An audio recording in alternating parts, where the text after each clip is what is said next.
আমি শিক্ষা দপ্তরকে বলবো সিলেবাসে ওই 4 লাইনেই ক্ষুদিরাম বসুকে শেষ করলে হবে না, আরো বেশি করে পড়ান, আরো বেশি করে জানাতে হবে আমাদের যুবক যুবতী ছাত্র ছাত্রীদের।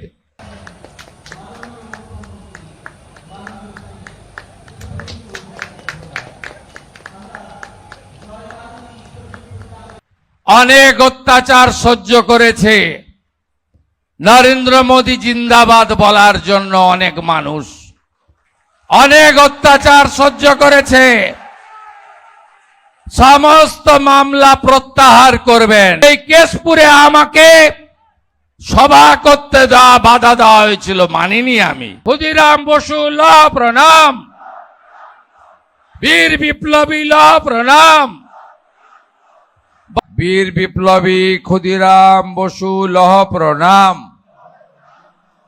বীর বিপ্লবী ক্ষুদিরাম বসু লহ প্রণাম। সমবেত ভদ্রমণ্ডলী, রাষ্ট্রবাদী দেশপ্রেমিক নাগরিক বৃন্দ, আজকে এই বলিদান দিবসে পশ্চিমবঙ্গ সরকার, পশ্চিম মেদিনীপুর জেলা প্রশাসন তথা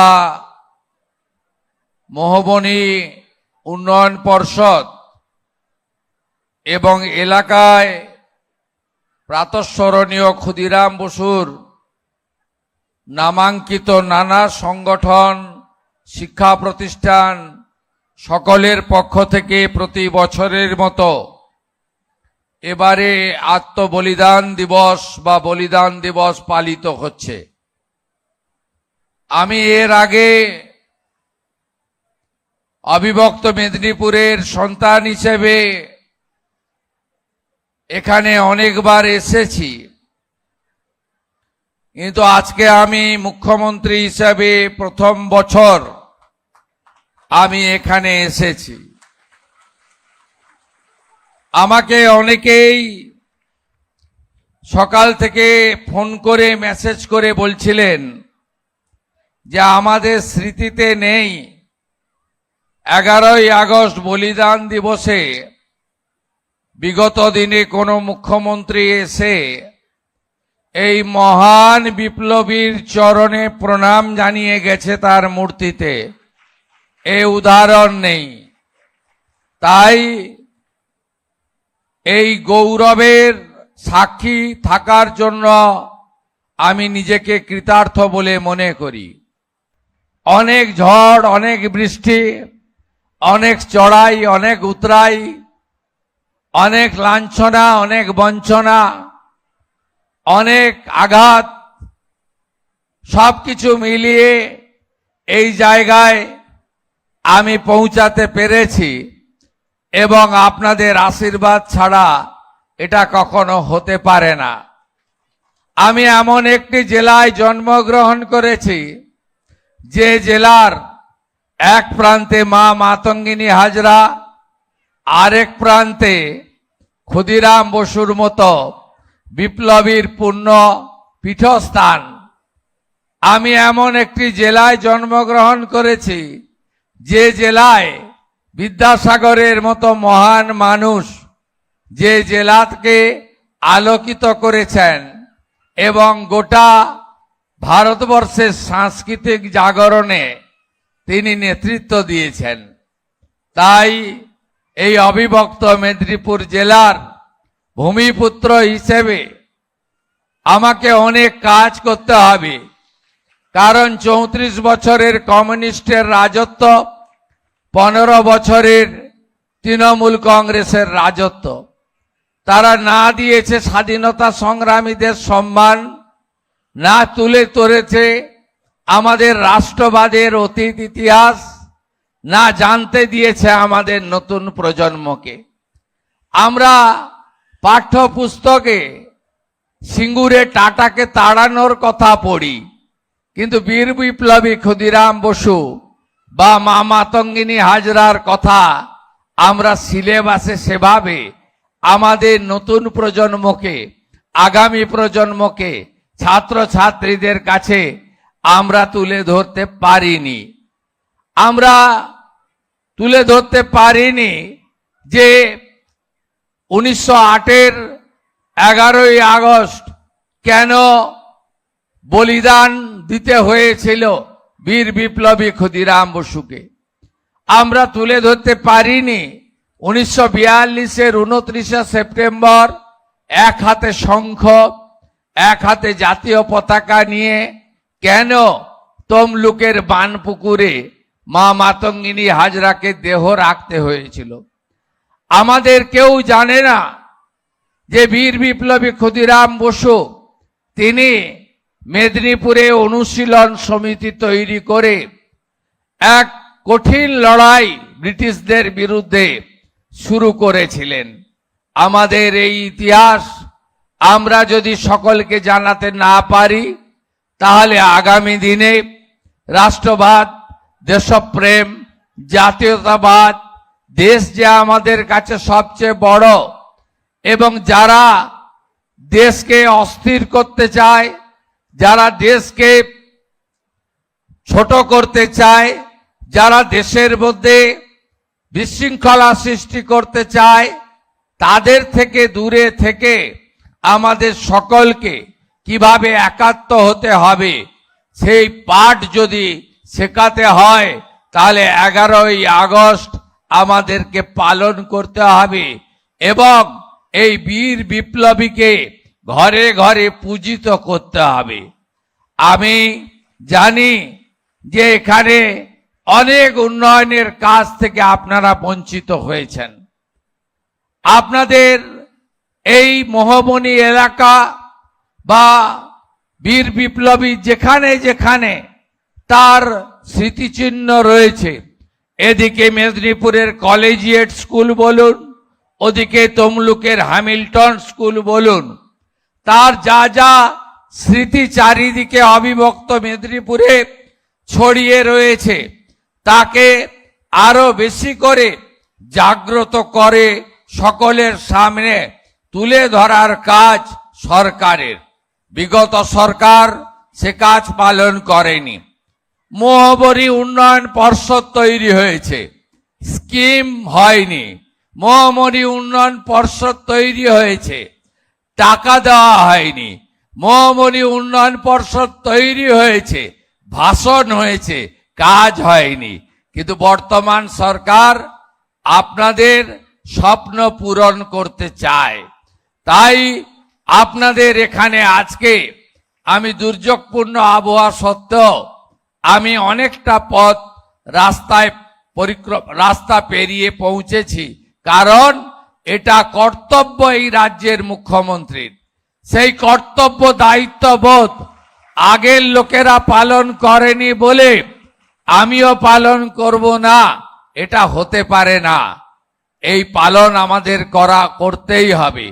আমি ধন্যবাদ জানাবো আপনাদের এবং আমি আশা করব বীর বিপ্লবী ক্ষুদিরাম বসুকে কেন্দ্র করে আমাদের শিক্ষা প্রতিষ্ঠান, সামাজিক সংগঠন, জাতীয়তাবাদী, রাষ্ট্রবাদী, দেশপ্রেমিক সংগঠন প্রত্যেকটা নতুন প্রজন্মের মধ্যে, যুবক যুবতীদের মধ্যে, ছাত্র ছাত্রীদের মধ্যে এটা চর্চিত হোক, তারা জানুক। আপনারা দেখেছেন যে বিহারেও বিজেপি এনডিএ সরকার আছে, সেখানেও যেখানে বীর বিপ্লবীকে তার কঠিন শাস্তি দেওয়া হয়েছিল অন্যায়ভাবে, সেখানেও আজ সকালে বিহার পুলিশ স্পেশাল স্যালুট দিয়েছে তাকে। আমরা সব সময় দেশের প্রধানমন্ত্রী নরেন্দ্র মোদীজির নেতৃত্বে দেশপ্রেম এবং রাষ্ট্রবাদের জাগরণ ঘটাতে চাই। তাই আপনারা আগে কখনো দেখেননি হর ঘর তেরঙ্গা, তেরঙ্গা যাত্রা। এই যে বন্দে মাতরম, পূর্ণাঙ্গ বন্দে মাতরম, আমরা অনেক কাজ শুরু করেছি। স্কুলের প্রার্থনাতে পূর্ণাঙ্গ বন্দে মাতরম গাইতে হবে, সেটা আমরা চালু করেছি বর্তমান সরকারের সময়ে। আমরা এই প্রথম পশ্চিমবঙ্গ সরকার হর ঘর তেরঙ্গাতে যুক্ত হয়েছি। 70 লক্ষ জাতীয় পতাকা সরকারের পক্ষ থেকে বিতরণ করা হচ্ছে এবারের পবিত্র স্বাধীনতা দিবসের প্রাককালে। তাই রাষ্ট্রবাদ, দেশপ্রেম ছাড়া আমরা কখনোই আমাদের সমাজকে, আমাদের দেশকে এক সূত্রতায় বাঁধতেও পারবো না, এগিয়েও নিয়ে যেতে পারবো না। আমি এখানে আসার আগে, কয়েকদিন আগে সকালবেলা একটি ফোন পেলাম। ফোনটি ভারত সরকারের স্বরাষ্ট্র ও সমবায় মন্ত্রী অমিত শাহজির। তিনি বললেন যে শুভেন্দু, ক্ষুদিরাম বসুর পৈতৃক ভিটে বাড়িটা ভগ্ন, ওখানে অনেক কাজ করতে হবে, ওখানে অনেক কিছু করতে হবে, তুমি কি কিছু পরিকল্পনা করেছো? আমি তখন উনাকে বললাম 11 তারিখ আমার যাওয়ার পরিকল্পনা আছে এবং আমার অনেক কিছু করার ভাবনা আছে, না এটা তোমাকে করতেই হবে।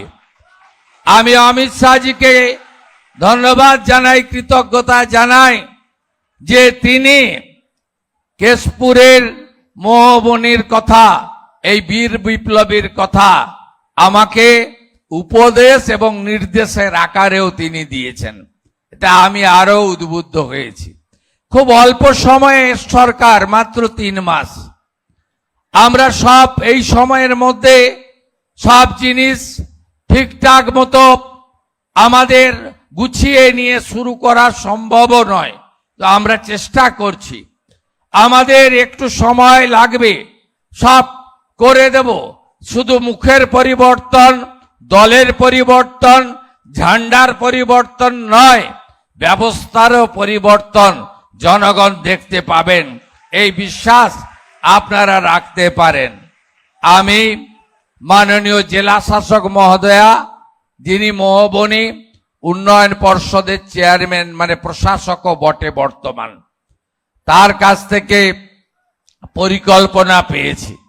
তার পৈতৃক ভিটাকে আরো সংস্কার, রিনোভেশন, এখানে একটি মিউজিয়াম, এখানে ক্ষুদিরাম বসুকে নিয়ে একটি গ্যালারি, একটি লেজার শো, আলো শো এর ব্যবস্থা, এবং এখানে যারা বাইরে থেকে আসবেন দর্শন করতে, এই পুণ্যভূমিকে, যারা এখানে আসবেন ইতিহাস লিখতে, গবেষণা করতে, স্বাধীনতা সংগ্রাম এবং জাতীয়তাবোধ সম্পর্কে জানতে, বীর বিপ্লবীর লড়াইয়ের কথা, অতীতকে চিনতে জানতে, তাদের জন্য থাকার আবাস, সব মিলিয়ে একটা পূর্ণাঙ্গ ডিপিআর তৈরি হবে। পূর্ণাঙ্গ ডিপিআর তৈরি করলে তার অর্থের কোনো অভাব হবে না। আমি প্রাথমিকভাবে 5 কোটি টাকা মোহবনী ডেভেলপমেন্ট অথরিটিকে বরাদ্দ করে গেলাম। এই টাকা ট্রান্সফার হয়ে যাবে তাদের অ্যাকাউন্টে, এবং জেলা শাসক আগামী কয়েকদিনের মধ্যে, এই বর্ষা চলছে, টেন্ডার প্রক্রিয়া সম্পূর্ণ করবেন। আমি চাই অক্টোবর মাসে যখন বর্ষা চলে যাবে পূর্ণোদ্যমে কাজ শুরু হবে, এবং আগামী বছর আমি যেন এখানে এসে যা যা বলে গেলাম এগুলো চোখে দেখতে পাই। এ দায়িত্বটা আমি জেলা শাসককে দিয়ে গেলাম, এবং 5 কোটি টাকা পশ্চিমবঙ্গ সরকার মোহবনী উন্নয়ন পর্ষদকে প্রাথমিকভাবে বরাদ্দ করলো। প্রাথমিকভাবে এই জন্য বললাম যে পরিকল্পনা আমার আছে, আর যে পরিকল্পনা আমি করার জন্য জেলা শাসক তথা প্রশাসককে বললাম, এটা করতে 5 কোটি টাকা নয়, অনেক টাকা লাগবে। যত টাকাই লাগুক এই কাজগুলো করতে অর্থ কোনো বাধা হবে না, এটুকু আমি আপনাদের কাছে বললাম। আমি শিক্ষা দপ্তরকে বলবো, সিলেবাসে ওই 4 লাইনেই ক্ষুদিরাম বসুকে শেষ করলে হবে না, আরো বেশি করে পড়ান, আরো বেশি করে জানাতে হবে আমাদের যুবক যুবতী ছাত্র ছাত্রীদের। প্রাথমিক স্তর থেকে জানান, একেবারে ইউনিভার্সিটি পর্যন্ত জানান, এবং এর উপরে উনার বিপ্লব, উনার ভাবনা, উনার যেটা মাথা উঁচু করে হার না মানা লড়াই, জীবন মৃত্যুকে পায়ের ভিত্ত করে অত্যাচারী ব্রিটিশের দড়ি, ফাঁসির দড়ি গলায় নেওয়া বন্দে মাতরম গাইতে গাইতে হাতে গীতা নিয়ে যে লড়াই তিনি শুরু করেছিলেন, এই লড়াই সকলের জানা দরকার, সকলকে জানানো দরকার, সকলকে বলা দরকার, এটাই আমি মনে করি। আমাকে বাঁকুড়া যেতে হবে, যদি অনুমোদন দেয় হেলিকপ্টারে, আর অনুমোদন না পাওয়া গেলে রাস্তাতে। কারণ আপনারা আমাকে চেনেন, আমি কখনো শুরুতে বিশ্বাস করি না, আমি সম্পূর্ণতায় বিশ্বাস করি। আমার জীবনে আমি সব সময় এতে করি, এবং কথা যদি দেন ভেবে দেবেন, আর যদি দিয়ে দেন সে কথা রাখবেন, নইলে মানুষের কোনো মূল্য থাকে না। আপনারা সবাই ভালো থাকবেন। আমি চাই, কেশপুর মানে বোমা গুলির আওয়াজ, কেশপুর মানে মিথ্যা মামলা, কেশপুর মানে সন্ত্রাস, কেশপুর মানে একদলীয় ব্যবস্থা, কেশপুর মানে রাজ্য কেন্দ্র সরকারের সব উন্নয়নের কাজ থেকে কাটমানি, কেশপুর মানে পঞ্চায়েত মানে লুট। এসব জিনিস বন্ধ করতে হবে, বন্ধ করতে হবে। কেশপুর মানে ক্ষুদিরাম বসুর কেশপুর, কেশপুরে প্রত্যেকটি বাড়িতে শৌচালয়, প্রত্যেকটি গরিবের বাড়িতে প্রধানমন্ত্রী আবাস, প্রত্যেকটি গরিবের বাড়িতে প্রধানমন্ত্রী সূর্য ঘরে আলো, সোলার আলো। কেশপুর মানে ভালো ভালো বিদ্যালয়, ভালো ভালো কলেজ, কেশপুর মানে হসপিটালটা ভালো হবে, রেফার হবে না। কেশপুর মানে রাস্তাঘাট চকচক করবে, কেশপুর মানে সবাই আনন্দে থাকবে, কেউ পিএম কিষাণ পাবে, কেউ অন্নপূর্ণা যোজনা পাবে, সবাই আয়ুষ্মান ভারত পাবে। এই কেশপুর আমি চাই। আমি এসপিকে বলে গেলাম, অনেক অত্যাচার সহ্য করেছে, নরেন্দ্র মোদী জিন্দাবাদ বলার জন্য অনেক মানুষ অনেক অত্যাচার সহ্য করেছে। সমস্ত মামলা প্রত্যাহার করবেন, সমস্ত মামলা। এই সামনে যারা বসে আছে এদেরকে জেল খাটিয়েছে মাসের পর মাস, আমি ভুলিনি। 24 সালে লোকসভা ভোটে এই কেশপুরে আমাকে সভা করতে বাধা দেওয়া হয়েছিল, মানিনি আমি। মানুষ আসেনি, কিন্তু আমি এসেছি। আমি বলবো, আমি কিচ্ছু বলিনি। মাননীয় এসপি, ওই মামলাটা আপনি বের করবেন। যারা জড়িত ছিল তাদেরকে আমি জেলে দেখতে চাই। ভালো থাকবেন। ভারত মাতা কি, ভারত মাতা কি। বন্দে ক্ষুদিরাম বসু ল প্রণাম, বীর বিপ্লবী ল প্রণাম।